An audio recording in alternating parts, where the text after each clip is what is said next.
میرا رب کہتا ہے یہ میرے محبوب کا سفر نہیں تھا، یہ میرے محبوب کی سیر تھی۔ کیا سمجھو گے میرے محبوب کو جس کی سیر تمہاری سمجھ میں نہیں آتی؟ اگر وہ سفر کرے تو پھر کیسے سمجھو گے؟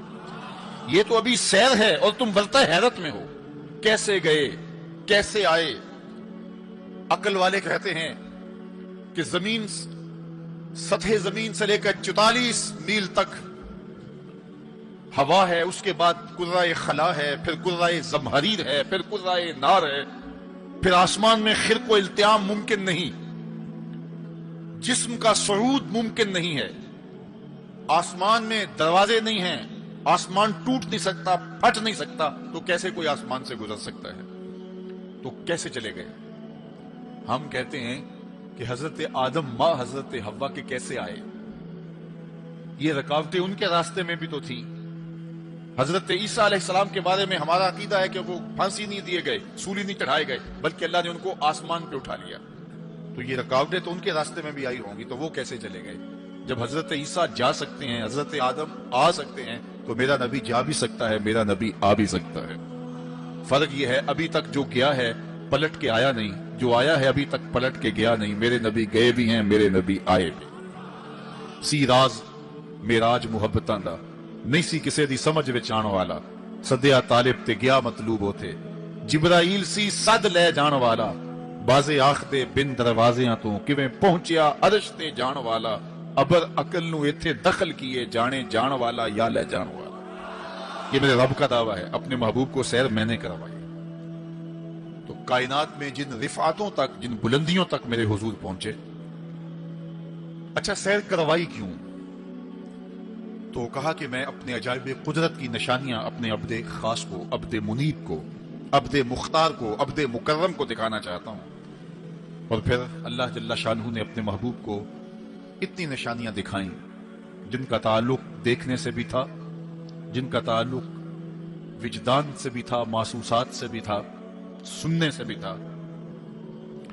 کبھی حضور علیہ الصلوۃ والسلام جنت کی خوشبو سونگھتے ہیں، نظاروں کی وادی دیکھتے ہیں، اور جنت کے محلات کو حضور ملاحظہ فرماتے ہیں، اور کبھی دوزخ کے اندر عذابوں میں مبتلا لوگوں کو حضور علیہ الصلوۃ والسلام دیکھتے ہیں، اور پھر اپنی امت کو بیان بھی فرمایا تاکہ وہ ان اعمال بد سے بچ جائیں جو جہنم میں لے جانے کا سبب و ذریعہ ہے۔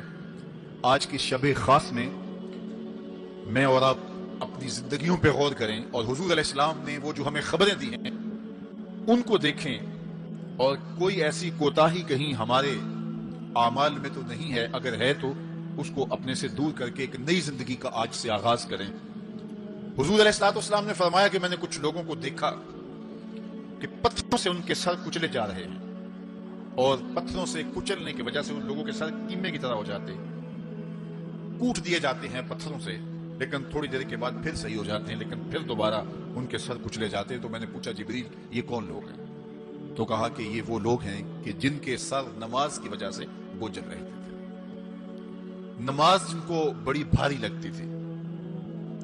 کئی لوگوں کو نماز کا کہیں تو وہ 100 بہانے کرتے ہیں، اور ایک بہانہ تو ہر بے نمازی کرتا ہے، میرے کپڑے پاک نہیں ہیں۔ میرے والد گرامی فرمایا کرتے تھے تیرے کپڑے کیسے پاک ہو سکتے ہیں جب تو اللہ کے حضور جھکنا نہیں جانتا؟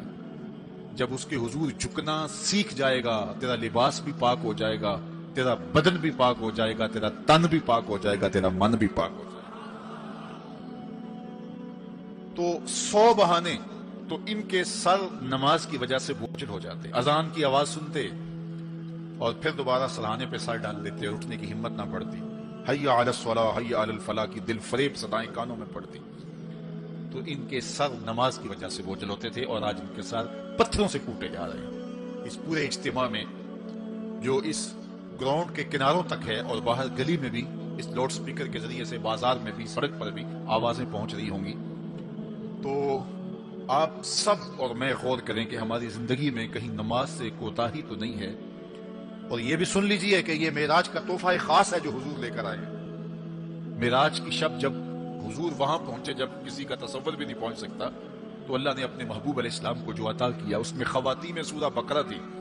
سورہ بقرہ کی آخری آیات عطا کی گئی، امت کے ساتھ بخشش کا وعدہ کیا گیا اگر وہ شرک نہیں کرتی، اور جو سب سے اہم شے وہ یہ کہ 50 نمازوں کا تحفہ دیا گیا۔ آقا کریم علیہ السلام 50 نمازوں کا ہدیہ اور تحفہ لے کر کے واپس پلٹے۔ چھٹے آسمان پہ حضرت موسیٰ علیہ السلام سے ملاقات ہوئی اور انہوں نے کہا کہ میں بنی اسرائیل کا تجربہ رکھتا ہوں اور امتوں کا گہرا تجربہ رکھنے کی وجہ سے میں آپ سے عرض کرتا ہوں کہ آپ اللہ کی بارگاہ میں جائیے اور نمازوں میں تخفیف کی درخواست پیش کیجیے، یہ 50 نمازیں نہیں پڑھ پائیں گے۔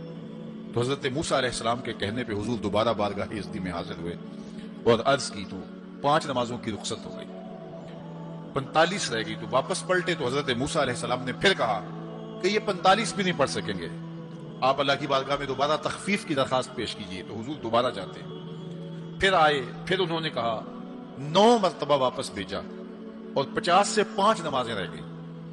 جب 5 نمازیں لے کے حضور واپس آ رہے تھے تو حضرت موسیٰ پھر ملے اور انہوں نے ایک بار پھر کہا ایک بار اور جائیے۔ اب عادت باری کیا ہے، ہر بار درخواست کرنے سے 5 نمازوں کی رخصت ملتی ہے، اب رہی 5 گئی ہیں، تو عادت باری کے مطابق اب یہ 5 بھی معاف ہو جائیں گی۔ تو حضور نے فرمایا مجھے رب سے شرم آتی، رب سے حیا آتی۔ امت سے توقع کی کہ یہ امت اتنی نکمی تو نہیں ہے کہ 5 نمازیں بھی نہ پڑھے۔ تو میرے اور آپ سے یہ ہمارے آقا و مولا کی توقع تھی کہ ہم 5 نمازیں ادا کریں اور یہ 5 نمازیں ہمیں ثواب 50 کا عطا کریں گے۔ لا تبدیل لکلمات اللہ، اللہ کی باتیں تبدیل نہیں ہوتی۔ بظاہر یہاں 9 مرتبہ تبدیلی آئی ہے، لیکن اللہ نے ایک ضابطہ دیا، من جاء بالحسنۃ فلہ عشر امثالھا، جو ایک نیکی کرے 10 کا ثواب دیتا ہوں، پڑھو گے 5 ثواب 50 کا عطا کروں گا، چونکہ اللہ کی باتیں تبدیل نہیں ہوتی۔ تو یہ 5 نمازیں تحفہ معراج ہیں جو حضور لے کر کے آئے ہیں، اسی لیے الصلاۃ معراج المومنین کہا گیا کہ معراج اہل ایمان کے لیے، نماز اہل ایمان کے لیے معراج ہے۔ حضور کا معراج تو یہ کہ رخ مالک سے پردے اٹھے اور دیدار الہی کیا اور وہاں تک پہنچے جہاں کسی کا تصور بھی نہیں پہنچ سکتا۔ لیکن اس امت کے لیے معراج یہ ہے کہ جب وہ پیشانی سجدے میں رکھ کے سبحان ربی الاعلیٰ کہتی ہے، اتنی رحمتیں برستی ہیں کہ اگر لوگوں کو پتا چل جائے کہ ہم جب سجدے میں ہوتے ہیں تو کتنی رحمتیں برستی ہیں تو وہ سجدے سے ساری نہ اٹھائیں، اتنی رحمتوں کا نزول ہوتا ہے۔ اس لیے اس امت کا معراج یہ ہے کہ یہ 5 گانا نماز شعار زندگی بنا لے، کبھی بھی نماز قضا نہ ہونے دے، اپنی زندگی میں نمازوں کو اس طرح شامل کرے کہ نماز کا وقت آئے تو بے چینی ہو کہ نماز کی ادائیگی ہو، اور ایک نماز کے بعد دوسری نماز کا انتظار کرنے لگ جائیں۔ میرے اور آپ کے آقا و مولا نے فرمایا مجھے تمہاری دنیا سے صرف 3 چیزیں پسند ہے، حبب الی من دنیاکم ثلاث، تمہاری دنیا سے صرف 3 چیزیں پسند ہیں، خوشبو، پاکیزہ عورتیں اور میری آنکھوں کی ٹھنڈک نماز میں رکھی گئی۔ حضور نماز کو آنکھوں کی ٹھنڈک قرار دیں، اور فرمایا بلال حبشی کو جب اذان کے لیے کہتے تو یہ فرماتے ارحنا یا بلال، بلال اٹھو اور ہمارے سینے کو راحت پہنچا دو۔ تو نماز سے حضور کے قلب کو، حضور کے سینے کو راحت پہنچتی تھی۔ میں اور آپ جتنے لوگ یہاں آئے ہیں اور جس ہجوم کے ساتھ، جس شوق کے ساتھ، جس ولولے کے ساتھ اور جس محبت کے ساتھ آئے ہیں، یقیناً آپ اور میں حضور کو راضی کرنے آئے ہیں، اپنے رب کو راضی کرنے آئے ہیں، آقا دو عالم کی رضا کے حصول کے لیے ہم آئے ہیں۔ تو حضور کی رضا کے طالب بن کے آج کے اس اجتماع میں آنے والوں، اگر تم چاہتے ہو کہ حضور ہم سے راضی ہو جائیں، تو اگر بدقسمتی سے کوئی بے نمازی ہے تو آج عزم کر کے جائے کہ آج کے بعد نماز نہیں چھوڑوں گا، اللہ کے رسول راضی ہو جائیں گے انشاءاللہ۔